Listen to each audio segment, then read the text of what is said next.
அருட்பெருஞ்சோதி அருட்பெருஞ்சோதி தனிப்பெரும் கருணை அருட்பெருஞ்சோதி. எல்லா உயிர்களும் இன்புற்று வாழ்க, வள்ளல் மலரடி வாழ்க வாழ்க.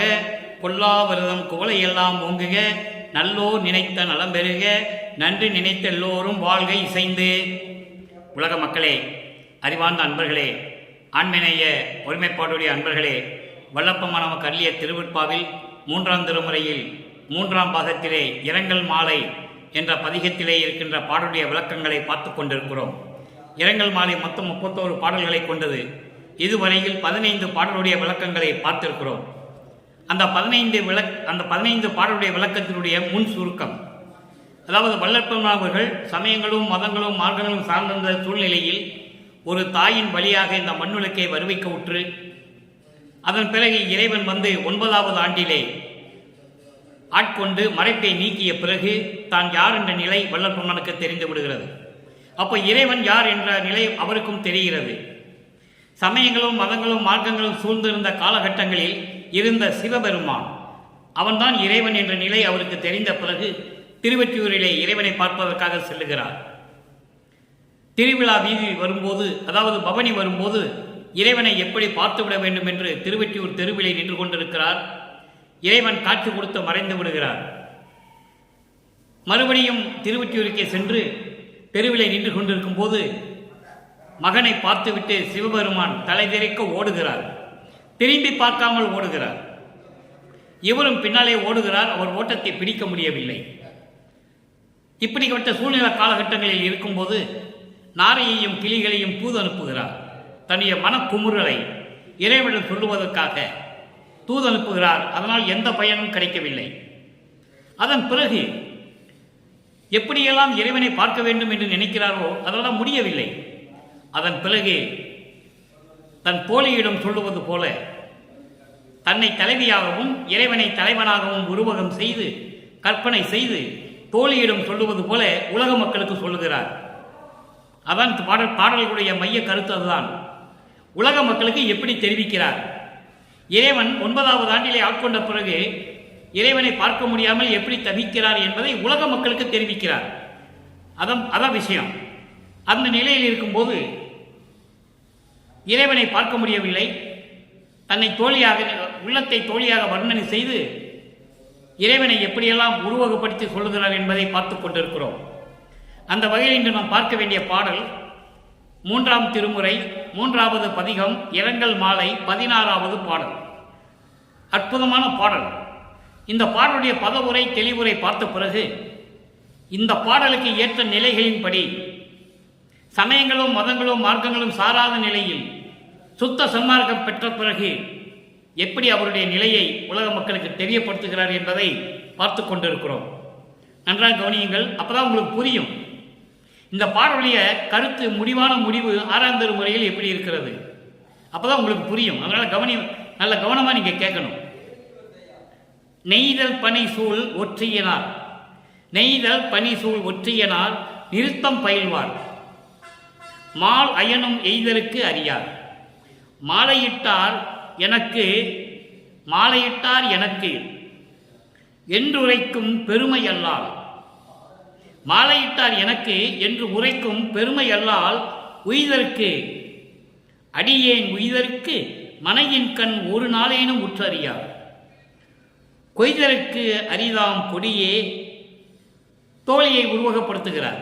கொடியே, கொய்தற்கு அரிதாம் கொடியே, என் குறையை எவருக்கு கூறுவேனே, இந்த குறையை நான் யாரிடம் போய் சொல்லுவேன் என்று சொல்லுகிறார். இப்போ இந்த பாடலுடைய பதவுரை, அதன் பின் தெளிவுரை விளக்கம். நெய்தல் பனை சூழ் ஒற்றியனார்.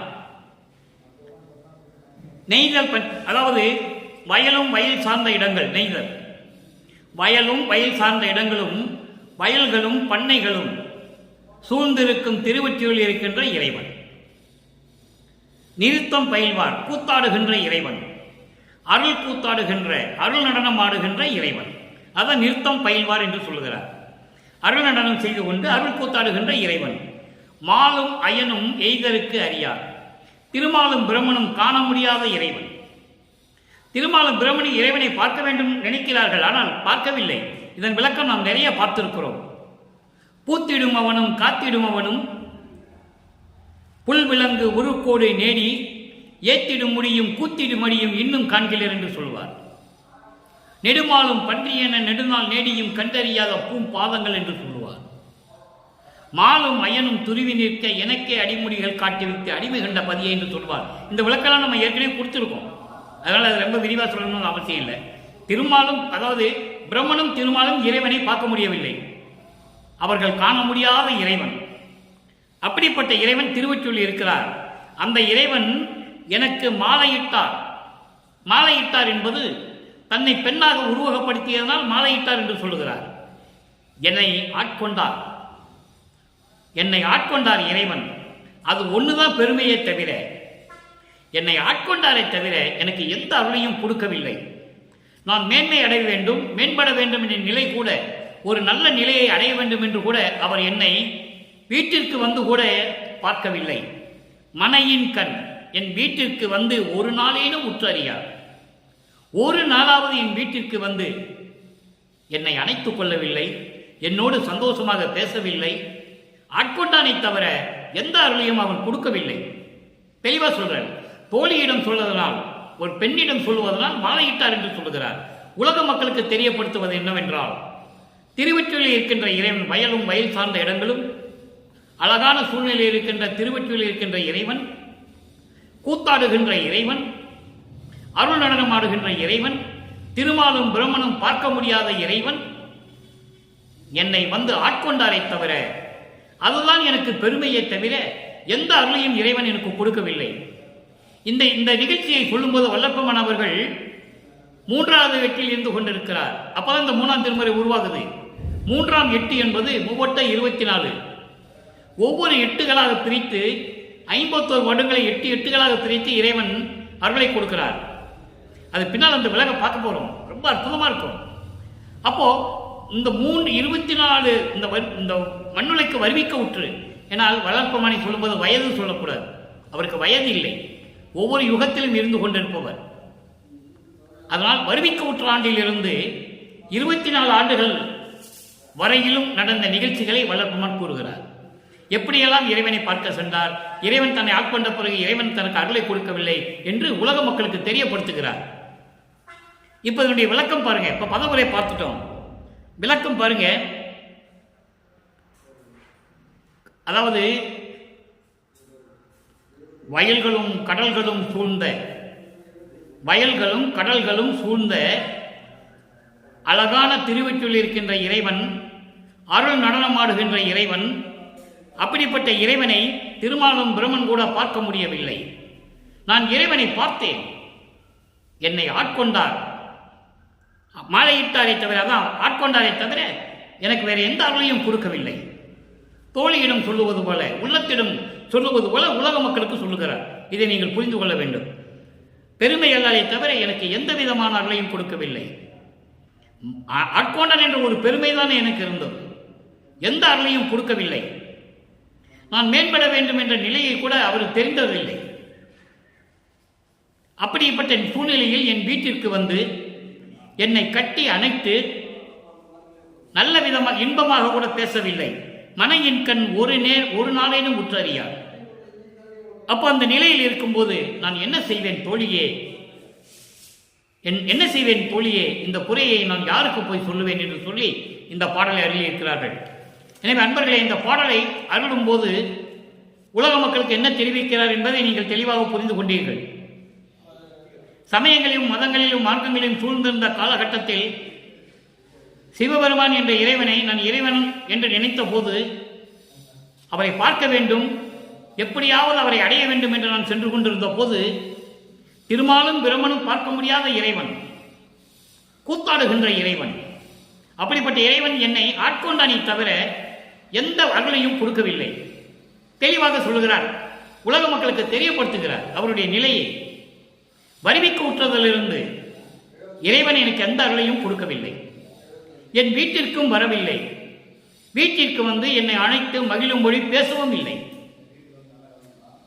தோழியே, நான் இந்த குறையை யாரிடம் சொல்லுவேன் என்று சொல்லி இந்த பாடலை நமக்கு அருளியிருக்கிறார்கள். அப்போ நிலை மாறுகிறது. இறைவன் மகனே, நீ சமயங்களையும் மதங்களையும் மார்க்கங்களையும் இருந்த பற்றுகளை விட்டுவிடு என்று சொல்லுகிறார். அதே மாதிரி விட்டாயிற்று. வழக்கமானவர்களும் மதங்களும் சமயங்களையும் மார்க்கங்களையும் சொல்லப்பட்ட நெறிகளெல்லாம் விட்டு விட்டார். சமரச சுத்த சன்மார்க்கத்தை பெற்றுவிட்டார்.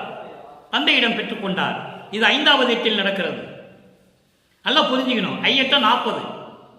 வழக்கமானவர்கள் இந்த மண்ணுலைக்கு வருவிக்க விட்டு 40வது ஆண்டில் தொடக்கத்திலிருந்து இது நடக்கிறது, இந்த நிகழ்வு. அப்போ சமயங்களையும் மதங்களையும் மார்க்கங்களையும் விட்ட பிறகுதான் இந்த ஏரான் இளைஞை எனக்கு கிடைத்தது என்று சொல்லுகிறார். அதற்கு விளக்கம் தர வேண்டும். அது நமது கடமை. திருவிற்பாவிலே இருக்கிறது. 6ஆம் திருமுறை பிள்ளை பெருவிண்ணப்பம் 20வது பதிகம் பிள்ளை பெருவிண்ணப்பம் 36வது பாடல். இது 1வது எட்டில் நடக்குது. வருவிக்க விட்டு 8 ஆண்டுகள் வரையிலும் வல்லப்பமானவர்களுக்கு என்னுடைய நிலை அவருக்கு தெரியாது. அப்போ கந்தகோட்டத்துக்கு சென்றது, முருகனை பற்றி பாடியது,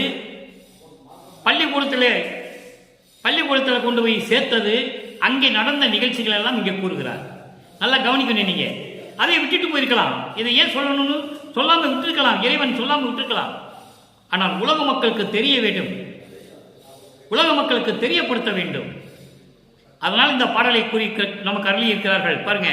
தொகுப்புறு சிறுவர் பயிலுங்கால் பயிற்றும் தொழிலே வந்த கோபத்தில் சகிப்பில்லாவிடையால் சகிப்பு இல்லாமையினால் அடித்தனர்.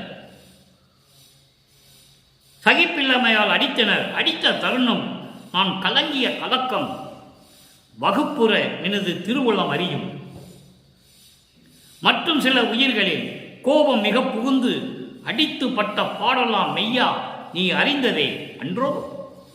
இது பாடல். இவர் என்ன சொல்றார் பாருங்க. விளக்கம் உலக மக்களுக்கு தெரியப்படுத்துகிறார். உலக மக்களே, நான் எப்படியெல்லாம் இருந்தேன் தெரியுமா என்று சொல்லும்போது இந்த பாடலுடைய விளக்கம் பாருங்க. அதாவது சிறுவர்களோடு நான் பள்ளியிலே படித்த காலத்தில் இவர் படிக்க போனாரு, சேர்த்தாங்க. அதுக்கு பிறகு வந்துட்டார், ஸ்கூலை விட்டு, அதாவது பள்ளிக்கூடத்தை விட்டு வந்துட்டார். ஏன்னா அவர் மனம் ஒரு நிலையில் இல்லை. இறைவன் ஆட்கொள்ளவில்லை, தான் யார் என்று தெரியாது. அதனால் மனம் ஒரு நிலையில் இல்லாமல் பள்ளியை விட்டு வெளியேறுகிறார். அப்போ அந்த பள்ளியில் இருந்தபோது என்ன நடந்தது என்பதை இங்கே கூறுகிறார். சிறுவர்களோடு நான் பள்ளியிலே படித்த காலத்தில் ஆசிரியர்கள் கோபத்தில் சகிப்புத்தன்மை இல்லாமையினால் அடித்தனர். அப்படி அடித்த போது நான் கலங்கிய கலக்கம், சமயங்களையும் மதங்களையும் மார்க்கங்களையும் சார்ந்த நிலையில், தான் யார் என்று தெரியாத நிலையில் எப்படியெல்லாம் நடந்தது என்பதை உலக மக்களுக்கு தெரியப்படுத்துகிறார். இறைவனிடம் அதை சொல்லுகிறார். சமரச சுத்த சன்மார்க்கத்தை பெற்ற பிறகு அப்படி கலங்கிய கலக்கம் மொத்தமாக உனது திருவுள்ளம் அறியும். நான் எப்படியெல்லாம் நடுங்கினேன். அவர்களெல்லாம் என்னை அடித்த போது நான் நடுங்கிய நடுக்கம் மொத்தமாக உனது திருவுள்ளம் அறியும். அது மட்டுமல்ல, மற்றும் சில உயிர்களில் மேலும் சில சிறுவர்களை கோபம் மிக புகுந்து மிகவும் கோபப்பட்டு அடித்த போது அவர்கள் பட்ட துன்பம் இருக்கிறதே, அருப்பெருஞ்சோதியை நீ அறிந்ததுதானே. எப்படி சொல்றார் பாருங்க. ஏற்கனவே நடந்ததை சொல்லுகிறார். வருவிக்க உற்று 1ஆம் ஆண்டிலிருந்து 8 ஆண்டுகளுக்குள் என்ன நடந்தது என்பதை படிப்படியாக சொல்லுகிறார். அதிலே முக்கியமானது பள்ளியிலே சேர்க்கும் போது என்ன நடந்தது என்பதை சொல்லுகிறார். பள்ளியிலே சேர்த்த போது சிறுவர்களோடு படிக்க சென்ற போது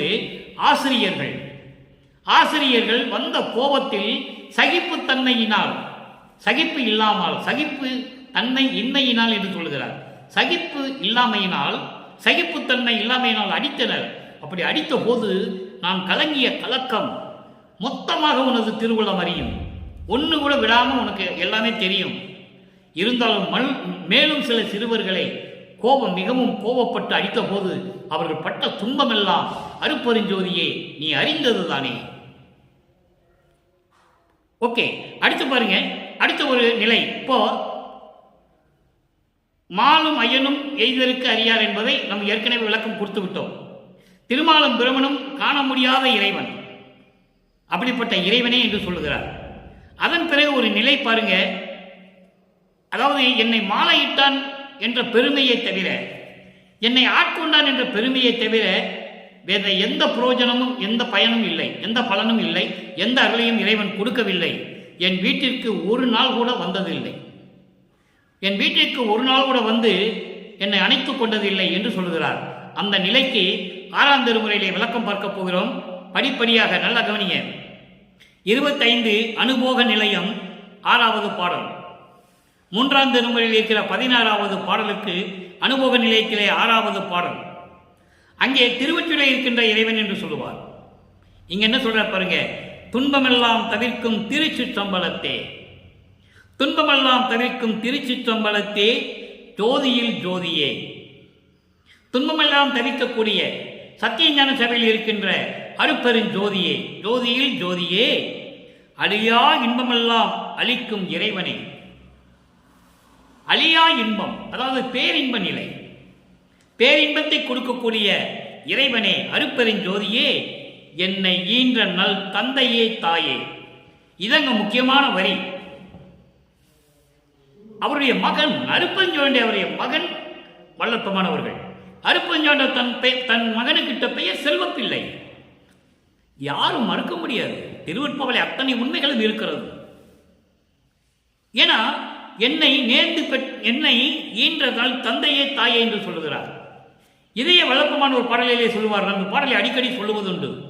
நீயே என் தந்தை அருளுடையாய், என்னை நேர்ந்து பெற்ற தாயே என்று சொல்லுவார். என்ன நேர்ந்து பெற்ற தாயே? ஏன் விரும்பி பெற்றெடுத்தால் தாய் என்று சொல்லுகிறார் அருட்பெருஞ்சோதியை. தாய் உள்ளம் படைத்த இறைவன், அம்மையும் அப்பனுமாம் அருட்பெருஞ்சோதி என்று சொல்வார். எம்மையினும் என்னை விட்டு பிரியாது, இறையும் பிரியாது. எம்மையினும் என்னை விட்டு இறையும் பிரியாது, அம்மையும் அப்பனுமாம் அருட்பெருஞ்சோதி. தாயும் தந்தை நீதானே என்று சொல்லுகிறார். என்னை ஈன்ற நல் தந்தையே தாயே. ஏன் இதை சொன்னார் என்பதை நீங்கள் புரிந்து கொள்ள வேண்டும். ஏனென்றால் பிற்காலத்தில் இவர் யாருடைய மகன் என்று தெரியாமலே போய்விடும். இவ்வளவு அருட்பாவை சொல்லியும் கூட சில பேர் நான் வள்ளலாரின் பேத்தி என்று சொல்லுகிறார்கள், வள்ளலாருடைய பேரன் என்று சொல்லுகிறார்கள். வள்ளலார் தனக்குடி அம்மையாரை அவர்களுக்கும் அந்த அம்மையாருக்கும் மோட்சம் கிடைக்க வேண்டும் என்பதற்காக, சாபத்தை நீக்குவதற்காக தாலி கட்டியதை தவிர இது ஏற்கனவே நிர்ணயிக்கப்பட்டது, விண்ணுலகத்திலே நிர்ணயிக்கப்பட்டது, அருட்பாவிலே உண்டு. பேரன் பேத்தி என்று சொல்லி தன்னை குடும்பஸ்தனாக்கி விடுவார்கள் என்று கருதிதான் இந்த வரியை இங்கே விளப்பமானவர்கள் கூறியிருக்கிறார்கள். என்னை ஈன்ற நல் தந்தையே தாயே. அருட்பெருஞ்சோதி ஆண்டவர்கள் தந்தையும் தாயும். அவர்கள் ராமையா பிள்ளை அவர்களும் சென்னை அம்மையவர்களும் பெற்றுக் கொடுத்தார்கள், இல்லை என்று சொல்ல முடியாது. அதற்கான விளக்கம் உரைநடையிலே வல்லற்பமானவர்கள் சொல்லுகிறார்கள். நீங்க நல்லா புரிஞ்சுக்கணும். ராமையா பிள்ளை அவர்களும் சென்னை அம்மையவர்களும் புண்ணியவான்கள், புண்ணியம் செய்தார்கள். ஒரு மகனை இந்த உலகிற்கு பெற்று தர வேண்டும் என்ற கடமை இருந்ததனால் அது இறைவன் கட்டளை. அதனால்தான் சொல்வார், உபசாரத்தால் பெற்ற தந்தை என்பான் ஒருவனுடைய சுக்கிலத்திலிருந்து ஒரு பேரணுவாக உருவாக்கி, அந்த பேரணுவை உபசாரத்தால் பெற்ற தாய் என்பால் ஒருத்தியின் சோனித்திரளில் கலக்க வைத்து என்னை பாதுகாத்த அருளினீர் என்று சொல்லுவார். நல்லா புரிஞ்சுக்கணும். நீங்க பெற்றுக் கொடுத்தார்கள். நமது இறைவனை 10 மாதம் வயிற்றிலே சுமந்து சென்னமையார் அவர்கள் பெற்றுக் கொடுத்தார்கள். அவர்கள் பாக்கியவாதி, புண்ணியவதி, யாரும் மறுக்க முடியாது. இறைவனை பெற்றுக் கொடுத்தது சாதாரண காரியமா? இது ஏற்கனவே இறைவனால் அருட்பெருஞ்சோதியாண்டவரால் நிர்ணயிக்கப்பட்டது. அதைதான் இங்கே சொல்லுகிறார், என்னை ஈன்ற நல் தந்தையே தாயே. அடுத்து பாருங்க, அன்பு எல்லாம் ஆகி நிறைந்த ஓர் நிறைவே. எல்லா அன்பையும் வைத்துக் கொண்டிருக்கின்ற பரிபூரணமான இறைவனை, பரிபூரணமாக விளங்கிக் கொண்டிருக்கின்ற இறைவன், பரிபூரணமான அன்பை தடுக்கக்கூடிய இறைவன், அன்பை தரக்கூடிய இறைவன் அண்ணலே, அருட்பெருஞ்சோதியே. அருட்பெருஞ்சோதிக்கு ஒரு பெயர் உண்டு, அண்ணலே என்று ஒரு பெயர் உண்டு, திரு அருட்பிரகாச வள்ளல் என்ற ஒரு பெயர் உண்டு.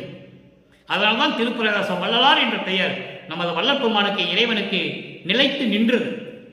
நல்லா புரிஞ்சுக்கணும். நீங்க நிலைத்து நின்றது.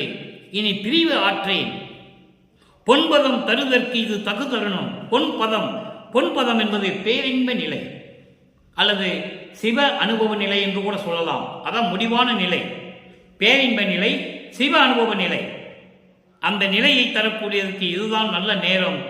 புணர்ந்தருள் இணையே என்று சொல்லுகிறார். என்னை கலந்து கொண்டு என்னோடு கலந்து கொண்டு அருள வேண்டும் என்று சொல்லுகிறார். அடுத்த ஒரு நிலை பாருங்க, அற்புதமாக இருக்கும். பதிகம் 28 அபயத்திறன் 16வது பாடல். 3ஆம் திருமுறையிலே இரங்கல் மாலையிலுடைய 16வது பாடலுக்கு இங்கே ஒரு விளக்கம் இருக்கிறது.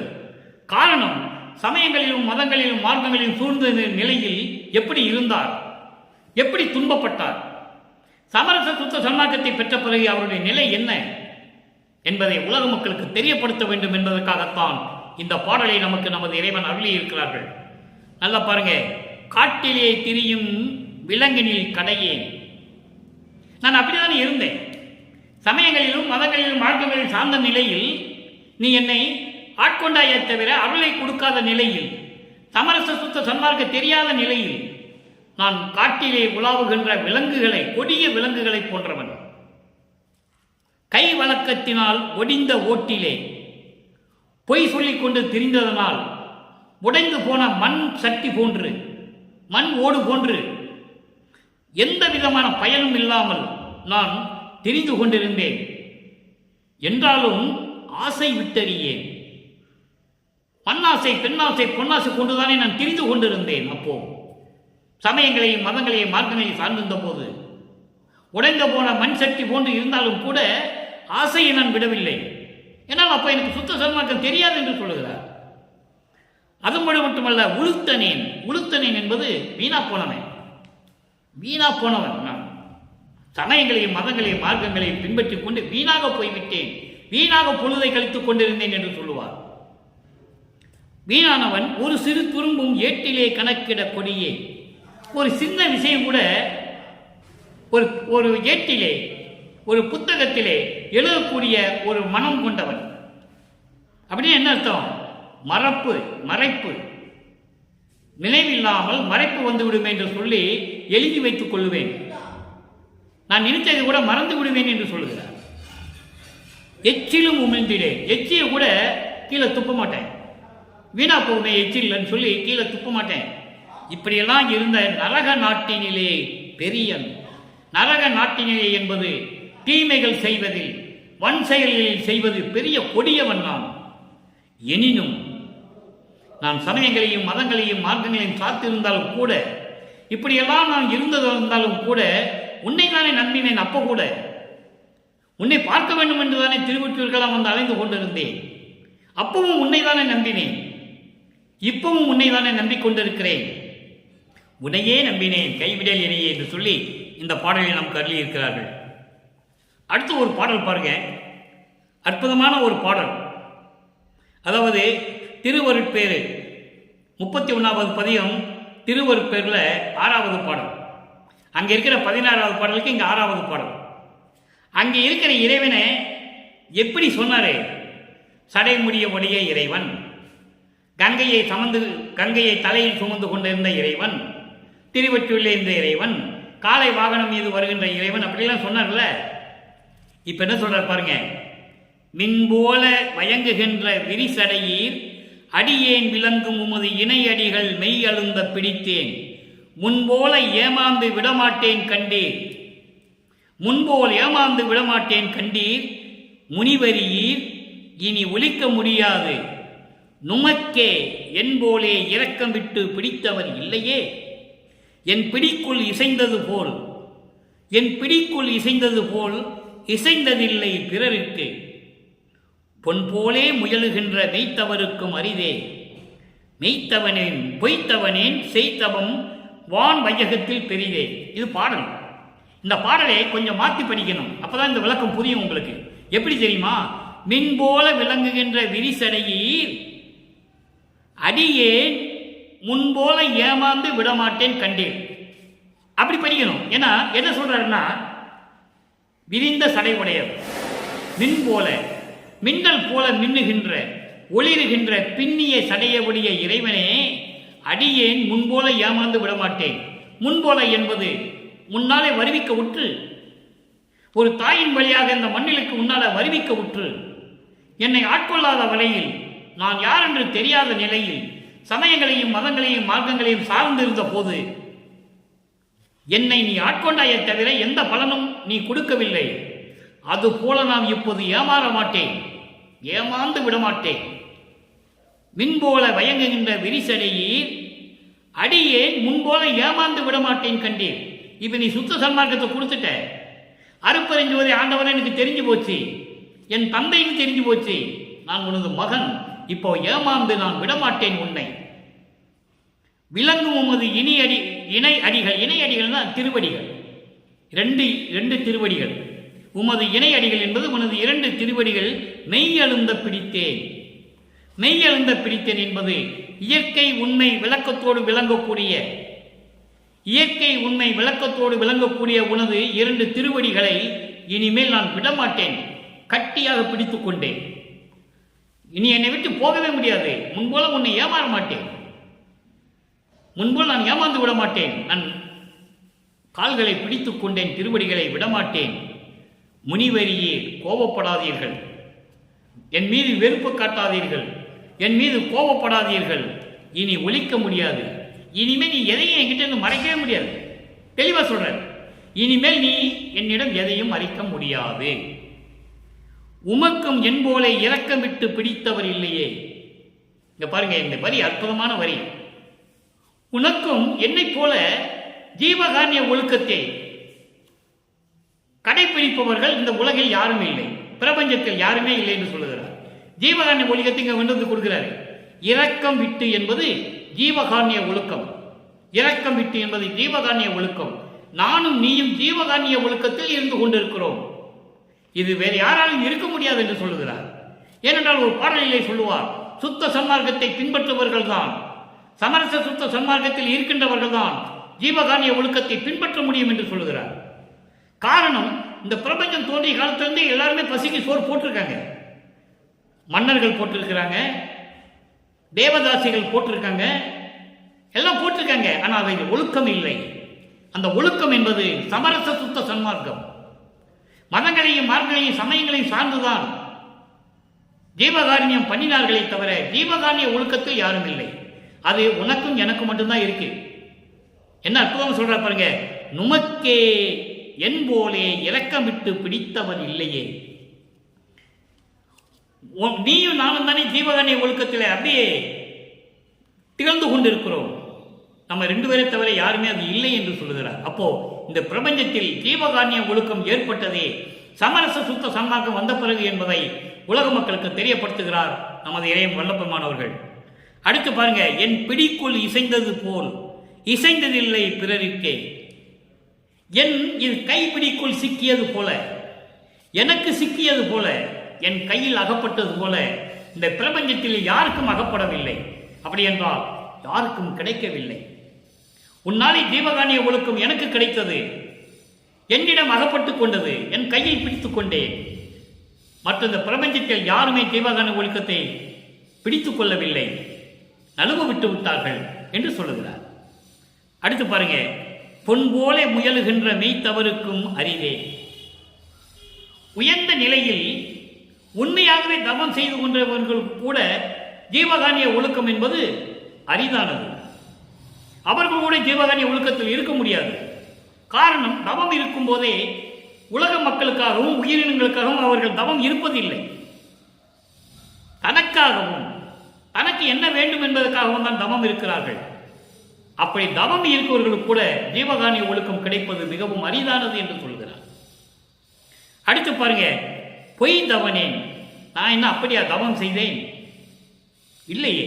நோவாமல் நோம்பு என்னை போல் நோற்றவரும், தேவானின் பேரருளை என்னை போல் பெற்றவரும், எஞ்சாண்டும் சாதாவரம் என்னை போல் பெற்றவரும், நின் பேரருளை பெற்றவரும் உலகில் யார் உலக சற்றே அறை என்று சொல்லுவார். அப்போ நான் பொய் தவனேன், நான் ஒன்று தவம் செய்யவில்லை என்று சொல்கிறார். கண்ணை மூடிக்கிட்டு காட்டிலையோ கடலுக்கடையோ மரத்துக்கடியில் உட்கார்ந்துட்டு புத்து வளர்ற மாதிரி, உடம்பெல்லாம் புத்து மண்ணு வளர்ற மாதிரி இருந்தோம். நான் தவம் செய்யவில்லை. ஆனால் நான் செய்த தவம், பின்னால் சொல்ற பாருங்க, செய் தவம் வான் வையகத்தில் பெரிதே. ஆனால் நான் செய்த தவம் இந்த விண்ணுலகத்திற்கும் மண்ணுலகத்திற்கும் பெரிது.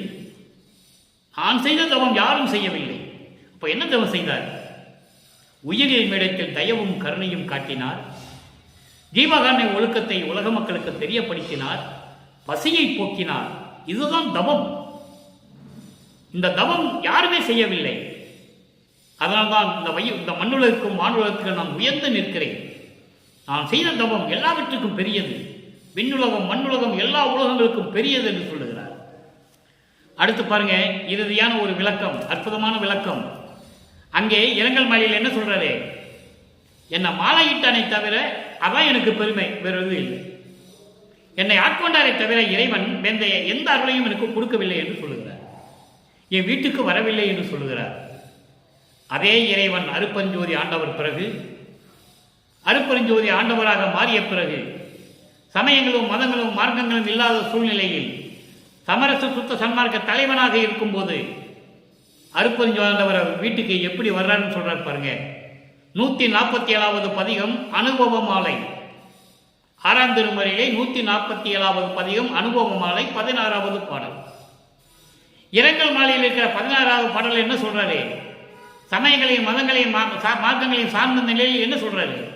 என் வீட்டுக்கு வர்றதே இல்லை, என்னோட வந்து அணைத்துக் கொள்ளவே இல்லை, என்னோட மகிழ்வாக பேசி, அதாவது மகிழ்வோடு சந்தோஷமாக பேசி நான் பார்த்ததே இல்லை சொல்லுகிறார்.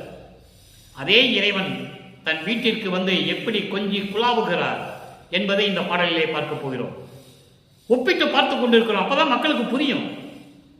சும்மா அதையே அந்த விளக்கம் மட்டும் சொன்னால் மக்களுக்கு புரியாது. அதனால்தான் 1ஆம் திருமுறையிலிருந்து 4ஆம் திருமுறை இருக்கும் பாடல்களை எல்லாம், அத்தனை பாடல்களையும் கிட்டத்தட்ட 2800 பாடல்கள் மேல் இருக்கின்றன.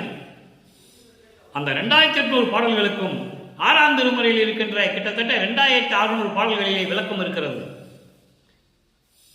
ஒரு சில பாடல்கள் மறுபடி வரும், விளக்கம் வரும். அது பெரியதல்ல, ஆனால் விளக்கம் தர வேண்டும். இந்த பாடலுக்கு 147வது பதிகம் அனுபவ மாலை, 6ஆம் திருமுறையிலே 16வது பாடல். மனை அணைந்து, நல்லா கவனிக்கணும், மனை அணைந்து மலர் அணை மேல் என்னை அணைந்த போது மணவாளர் வடிவு என்றும் எனது வடிவு என்றும் தன்னை நினையாது பிரித்து அறிந்தது இல்லையடி, தன்னை நினைந்து பிரித்து அறிந்தது இல்லையடி, என்னைத்தான் சற்றும் அறியேன் எனில் யான் மற்ற அறிவது என்னை, தினை அளவாயினும் விகற்ப உணர்ச்சி என்பது இல்லையே, திருவாளர் கலந்தபடி செப்புவது எப்படியோ உன்னை அணைந்தால் இவ்வாறு நான் கேட்பேன். அப்போது உன் அறிவும் என் அறிவும் ஒரே அறிவுதான், ஓர் அறிவுதான், ஒரே அறிவுதான் கான் என்று தோழியிடம் சொல்லுகிறார். தோழியிடம் சொல்லுகிறார். அங்கே தோழியிடம் என்ன சொல்லுகிறார்? உள்ளத்திடம், இறைவன் என்னை ஆட்கொண்டானே தவிர எந்த அகலையும் கொடுக்கவில்லை, என் வீட்டுக்கு வரவில்லை, என்னோடு அணைந்து கொள்ளவில்லை, என்னோடு படுக்கவில்லை, என்னோடு சந்தோஷமா இருக்கவில்லை, என்னோடு கலந்து கொள்ளவில்லை, எல்லாம் சொல்ற. அதே தோழியிடம் சமரச சுத்த சமாஜத்தை பெற்ற பிறகு வீட்டுக்கு வந்து என்னென்ன செய்யறாருன்னு சொல்ற. அல்ல கவனிங்க. மனை அணைந்து மலர் அணை மேல், என் வீட்டிற்கு வந்து மலர் படுக்கையின் மேல் என்னை அணைத்த போது எப்படி அருமையா சொல்றாரு பாருங்க. இது ஏன் இப்படி சொல்றாருன்னா, தன்னை பெண்ணாக உருவகப்படுத்தியதனால் ஒரு பெண்ணிடம் சொல்லுவது போல சொல்லுகிறார். ஆனால் இது உலக மக்களுக்கு அவர் சொல்லுகிறார். உலக மக்களே, இறைவன் என் வீட்டிற்கு வந்து என்னை கட்டி தழுவிய போது, என்னை கட்டி தழுவி முத்தம் கொடுத்து என்னை மகிழ்வித்த போது உலக மக்களுக்கு சொல்லுகிறார், மணவாளர் அதாவது அவர் வடிவு என்றும் இறைவனுடைய வடிவு என்றும், இறைவனுடைய தேகமா இல்லை என்னுடைய தேகமான்னு தெரியல, பிரித்து பார்க்க முடியல. அந்த அளவுக்கு நாங்கள் அப்படியே தேகத்தோட தேகம் ஒன்றை கட்டி அணைத்துக் கொண்டோம். இறைவன் என்னை அணைத்துக் கொண்டார் என்று சொல்லுகிறார். மனை அணைந்து மலரணை மேல் என்னை அணிந்த போது மணவாளர் வடிவு என்றும் எனது வடிவு என்றும் தன்னை நினைந்து பிரித்து அறிந்தது இல்லையடி. தோழியிடம் சொல்லுவது போல சொல்லுகிறார். உலக மக்களுக்கு சொல்லுகிறார், இறைவன் என் வீட்டிற்கு வந்து என்னை கட்டி அணைத்து தழுவி கொஞ்சி குழாவி, அவர் தேகமும் அவர் உடம்பும் என் உடம்பும் ஒன்றோடு ஒன்றாக ஒட்டி கொண்டது. அதை பிரித்து கூட பார்க்க முடியவில்லை. எனது தேகமா இல்லது இறைவனுடைய வடிவமா, இறைவனுடைய உடலா என்னுடைய உடலா என்று கூட பிரித்து பார்க்க முடியவில்லை. அதை நினைத்து கூட பார்க்க முடியவில்லை. அந்த அளவுக்கு இறைவன் என்னை கட்டி தழுவி கொஞ்சி குழாவினார் என்று சொல்லுகிறார். அடுத்து பாருங்க, இதை என்னைத்தான் சற்றும் அறியேன் எனில். அப்போ என்னுடைய சூழ்நிலை என்ன, என்னுடைய நிலை என்ன என்றால் என்னை பற்றி நான் மறந்து விட்டேன். மெய் மறந்து இருக்கிறேன் என்றால் மற்றவர்களை பற்றி நான் ஏன் நினைக்கப் போகிறேன்? எவ்வளவு அற்புதமா சொல்றார் பாருங்க. இறைவன் என்னை கட்டி அணைத்து கொஞ்சி குழாவி மகிழ்ந்த போது அவர் தேகமும் என் தேகம் ஒன்றோடு ஒன்று ஒட்டி கொண்டது. உடம்பை பிரிக்க முடியவில்லை, உடலை பிரிக்க முடியவில்லை, பிரித்து கூட பார்க்க முடியவில்லை. அப்படிப்பட்ட இறைவனை இருக்கும்போது நான் மெய்மறந்து இருந்தேன். சற்றும் அறியேன் எனில், என்னைத்தான் சற்றும் அறியேன் எனில், என்னை கூட பற்றி நான் நினைத்துக் கொள்ள முடியவில்லை, என்னையே நான் மறந்து விட்டேன், மெய் சிலிர்த்து நின்று கொண்டிருக்கிறேன் என்றால் உலகில் வேற யாரை பற்றி நான் நினைக்க முடியும்? அந்த நினைப்பே எனக்கு வரவில்லை என்று சொல்லுகிறார். அதுக்கடுத்து பாருங்க, திருவாளர் கலந்தபடி செப்புவது எப்படியோ உன்னை அணைந்தால் இவ்வாறு நான் கேட்பேன். இதை சொல்ல முடியாது. இறைவன் என்னோடு கலந்து கொண்டதை, இறைவன் என்னை கட்டி அணைத்து முத்தமிட்டு தழுவி அணைந்து கொண்டதை, மகிழ்ந்ததை நான் எப்படி சொல்ல முடியும் மற்றவர்களுக்கு? ஆனால் இதே இறைவன் உன்னை அணைத்திருந்தால் எப்படி இருந்தது என்று நான் உன்னை கேட்பேன். இதை ஏன் சொல்கிறார் என்றால் உனக்கு தெரிந்திருக்கும் அல்லவா, நான் சொல்லி உனக்கு தெரியாது. இறைவனே வந்து உன்னை கட்டி அணைத்திருந்தால் அந்த இன்பம் என்ன என்று உனக்கு தெரியும் அல்லவா, அதை நான் கேட்டிருப்பேன். உன்னை கட்டி அணைத்திருந்தால் நான் உன்னை கேட்டிருப்பேன், எப்படி இருந்தது என்று நான் கேட்டிருப்பேன். எப்படி சொல்றார் பாருங்க, எவ்வளவு அருமையா உலக மக்களுக்கு தெரியப்படுத்துகிறார். உலக மக்களே, இறைவன் இப்படி வந்திருந்தால் உங்கள் நிலை எப்படி இருக்கும், எவ்வளவு மகிழ்ந்திருப்பீர்கள் என்று சொல்லுவது போல, ஒரு தோழியிடம் சொல்லுவது போல, உள்ளத்திடம் சொல்லுவது போல உலக மக்களுக்கு தெரிவிக்கிறார். இறைவன் என்னை வந்து கட்டி தழுவியதை நான் சொல்லும் போது உங்களுக்கு ஏற்றுக்கொள்ள முடியாத நிலையில் இருப்பீர்கள். பொய் சொல்லுகிறார் என்று கூட நினைக்கலாம். ஆனால் உண்மை இதுதான். இதே இறைவன் உங்களை தழுவி இருந்தால், உங்களை கட்டி அணைத்து கொஞ்சம் மகிழ்ந்து இருந்தால் எப்படி இருந்திருக்கும் என்று நான் கேட்டிருப்பேன். அப்படிப்பட்ட இறைவன் அப்போ உன்னறிவும் என் அறிவும் ஓர் அறிவுதான். நம்ம ரெண்டு பேரும் ஒரே நிலையில் தான் இருக்கிறோம், ஒரே நிலையில் ஒரே அறிவோடு திகழ்ந்து கொண்டிருக்கிறோம் என்று சொல்லி இந்த பாடலை நமக்கு அருளியிருக்கிறார்கள். எவ்வளவு அற்புதம் பாருங்க. 2ஆம் திருமுறையில் இருக்கின்ற பாடலுக்கு முடிவான நிலை 6ஆம் திருமுறை. அங்க வீட்டிற்கு வரவே இல்லைன்னு சொல்லுவார். இங்கே வீட்டிற்கு வந்து மலர்படுக்கையிலே கொஞ்சி குழாவி மகிழ்ந்த போது ஓர் உடலாகிவிட்டோம் என்று சொல்லுகிறார். அவர் உடல் என்றோ என் உடல் என்றோ தனித்தனியே பிரித்து பார்க்க முடியவில்லை. சொல்லுவதற்கு அரிது. நானே என்னை மறந்து விட்டேன், பிற உலகத்தை பற்றி நான் என்ன நினைக்கப் போகிறேன்? தோழியே, இதே மாதிரி உனக்கு நடந்திருந்தால் நீயும் அறிந்திருப்பாய், நானும் உன்னை கேட்டிருப்பேன், நீயும் உணர்ந்திருப்பாய். உள்ளத்திடம் சொல்லுகிறார். இதே போல உலக மக்களிடம் சொல்கிறார். உலக மக்களே, இதே போல இறைவன் உங்களை தழுவி கட்டி கொஞ்சி குழாவினால் எப்படி இருந்திருக்கும்? அப்போ சமரச சுத்த சன்மார்க்கத்துக்கு வாருங்கள் என்று சொல்கிறார். நல்லா புரிஞ்சுக்கணும் நீங்க. இதெல்லாம் மறைத்து சொல்லப்பட்ட சூட்சமமான உண்மைகள். சமரச சுத்த சன்மார்க்கத்தை பின்பற்றி இறைவனை வேண்டினால் அந்த இறைவன் உங்களை கட்டி தழுவி முத்தமிட்டு கொஞ்சி குழாவி எல்லா அருளையும் பொருளையும் கொடுப்பான் என்று சொல்லுகிறார். இதை உலக மக்களுக்கு தெரியப்படுத்த வேண்டும் என்பதற்காக அந்த நிலையிலிருந்து கொண்டுதான் இந்த வள்ளலார் ஊழியர் உங்களுக்கு விளக்கம் தந்து கொண்டிருக்கிறேன். யாருமே சொன்னதில்லை. 200 ஆண்டு காலமாக நீங்க வேணால் எத்தனை யூடியூப் வேணா பாருங்க, இந்த நிலையை யாருமே சொல்லி இருக்க மாட்டார்கள். வல்லப்பெருமான்கள் வருவிக்க விட்டு 200 ஆண்டுகளாகவே திருவொற்பாவை மறைத்தார்கள். திருவொற்பாவில் இருக்கின்ற உண்மைகளை மறைத்தார்கள். ஆனால் பேசினார்களை தவிர மக்களிடம் கொண்டு போய் இறைவனுடைய நிலையை யாருமே கொண்டு போய் சேர்த்ததில்லை. வல்லப்பெருமானவர்கள் இன்று இறைவனாக இருந்து கொண்டு 5 தொழிலையும் செய்து கொண்டு படைக்கும் தொழில், காக்கும் தொழில், அழித்தல், மறைத்தல், அருளல் 5 தொழில்களையும் செய்து கொண்டு சித்தி வளாகத்திலே இருந்து கொண்டு இந்த பிரபஞ்சத்தை இயக்கிக் கொண்டிருக்கிறார் என்பதுதான் சத்தியம். அதுதான் உண்மை. திருவொற்பாவில் கண்ட உண்மை. அவர் எங்கேயும் போகல. வேறு எந்த உலகமும் தேவையில்லைன்ட்டாரே, பாடல்கள் இருக்கு.